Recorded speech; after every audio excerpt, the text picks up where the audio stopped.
আসসালামু আলাইকুম বন্ধুরা, কেমন আছেন? আশা করি সবাই ভালো আছেন। হঠাৎ করে দেখলেন যে আপনার ফোনের ডায়াল প্যাড একেবারে পরিবর্তন হয়ে গেছে, নাম্বার ডায়াল করতেছেন অথবা কল আসতেছে সবকিছু চেঞ্জ হয়ে গেছে। অনেকেই মনে করতেছেন আমার ফোন কোনো হ্যাক হয়েছে কিনা, কেউ সেটিংসে গিয়ে চেক করতেছে কোনো প্রকার থিম চেঞ্জ হয়েছে কিনা। কেন বইয়ের কোনো কারণ নেই, এটা হচ্ছে আমাদের গুগল ডায়াল অ্যাপের একটা নতুন পরিবর্তন এসেছে, যার কারণে সবকিছু চেঞ্জ হয়ে গেছে। এখন যদি আপনার মনে হয় না আমি এই ডিজাইনটা ব্যবহার করব না, আমি আগের ডিজাইনটা ব্যবহার করব, তাহলে তারও একটা উপায় আছে। যেমন কিছুদিন আগে আমার এক ফ্রেন্ড এই বিষয় নিয়ে আমার সাথে শেয়ার করছিল, আমাকে মোবাইলটা দেখাইছিল। দেখতেছি ওর মোবাইল ডায়াল প্যাডটা অন্যরকম চেঞ্জ হয়ে গেছে। তো ভাবলাম আপনাদের সাথে শেয়ার করি ব্যাপারটা। তো চলুন দেখে দিচ্ছি কিভাবে করবেন। আপনাকে চলে যেতে হবে প্লে স্টোরে আসার পর এখানে সার্চ বারে লিখবেন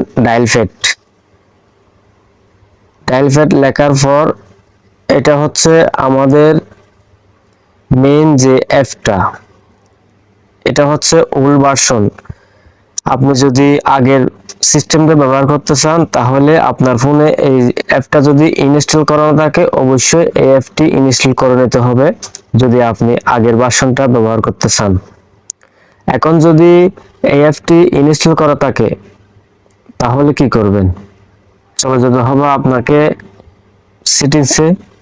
সেটিংসে আসার পর আপনাকে খুঁজে বের করতে হবে অ্যাপস বলে। অ্যাপস, আমার ক্ষেত্রে অ্যাপস ম্যানেজমেন্ট লেখা আছে, আপনার ক্ষেত্রে শুধু অ্যাপস লেখা থাকতে পারে। এখানে একটা ক্লিক করবেন, ক্লিক করার পর অ্যাপ লিস্টে আসবেন। অ্যাপ লিস্টে আসার পর এখানে খুঁজে বের করবেন আমাদের কাঙ্ক্ষিত অ্যাপসটি, যেখানে লেখা থাকবে শুধু ফোন বলে। আমার ক্ষেত্রে এএফসটি আছে, আমি যখন ফোনটা নিয়েছিলাম তখন থেকে এএফসটি আছে।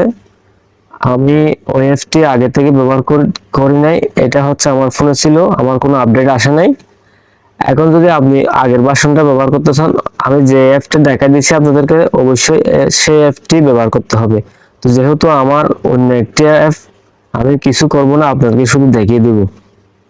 তো এখানে নিচে লেখা আছে ফোর স্টপ বলে, আপনার ক্ষেত্রে হয়তো উপরে থাকতে পারে। আগে ফোর স্টপ করে নেবেন, এরপরে স্টোরেজ কেসে ক্লিয়ার করে নেবেন। ক্লিয়ার স্টোরেজ এটা ক্লিয়ার করে নেবেন, তাহলে আপনার হাতের কাজ শেষ। তাহলে আশা করি আপনার কাজ হয়ে যাবে, আপনি আগের ভার্সনটা ব্যবহার করতে পারবেন।